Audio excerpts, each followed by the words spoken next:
YCP MLC అనంతబాబుకు Rajamahendravaram ప్రత్యేక న్యాయస్థానం భారీ షాక్ ఇచ్చింది. తన మాజీ డ్రైవర్ సుబ్రహ్మణ్యం హత్య కేసులో సుప్రీంకోర్టు గతంలో మంజూరు చేసిన బెయిల్ను రద్దు చేస్తూ తీర్పునిచ్చింది. బెయిల్పై బయట ఉంటూ సాక్షులను ప్రలోభ పెట్టడమే కాకుండా చంపుతారని బెదిరించినట్లు ఆధారాలతో నిరూపణ కావడంతో కోర్టు ఈ నిర్ణయం తీసుకుంది. ప్రస్తుతం రాజమహేంద్రవరం జైల్లో ఉన్న అనంతబాబు ఈ కేసు విచారణ పూర్తయ్యే వరకు జైల్లోనే ఉండనున్నారు. ఈ నెల 20 నుంచి హత్య కేసుపై రెగ్యులర్ విచారణ ప్రారంభం కానుంది.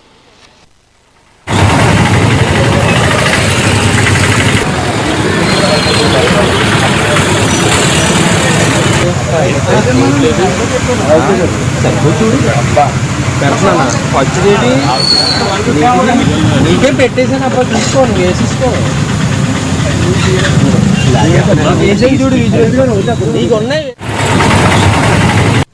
వైఎస్ఆర్సీపీ ప్రభుత్వంలో ఆనాటి వైఎస్ఆర్సీపీ ఎమ్మెల్సీ అనంతబాబు దగ్గర డ్రైవర్గా పనిచేసి మానివేసినటువంటి దళిత యువకుడు వీధి సుబ్రహ్మణ్యాన్ని అతి కిరాతకంగా హత్య చేసి 31 గాయాలు 3 అంతర్గత గాయాలతో ఆయన ఇంటికి తీసుకొచ్చేసి ఎటువంటి ఫిర్యాదు ఇవ్వద్దు, మీకు 2 లక్షల రూపాయలు ఇస్తాము, మీరు దహన సంస్కారాలు చేయండి అని చెప్పేసి వాళ్ళ కుటుంబ సభ్యులను బెదిరించిన సంఘటన మనకు తెలుసు. దాని పర్యవసానం ప్రజా సంఘాల ఆందోళన కానివ్వండి, న్యాయ పోరాట ఫలితంగా అనంతబాబుని అరెస్ట్ చేశారు. అరెస్ట్ చేసిన తర్వాత ఈ జిల్లా కోర్టులో 3 సార్లు నేనే వాదించేసి వాటిని డిస్మిస్ చేయించాను. హైకోర్టులో డిస్మిస్ చేశారు బెయిల్. చివరికి సుప్రీంకోర్టుకు వెళ్ళి బెయిల్ తెచ్చుకొని బెయిల్ కండిషన్లో ఉందేంటంటే ఆ హత్య కేసులో ఉన్న సాక్షులను ప్రభావితం చేయకూడదు, బెదిరించకూడదు, ప్రలోభాలకు గురి చేయకూడదు.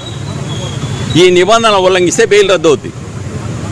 కానీ ప్రత్యేకమైన కోర్టుగా జిల్లా న్యాయమూర్తి గారిని నియమించిన తర్వాత, నన్ను ప్రత్యేక పబ్లిక్ ప్రాసిక్యూటర్గా నియమించిన తర్వాత కేసు విచారణ ప్రారంభానికి సమయం ఇస్తూ ఉన్నారు.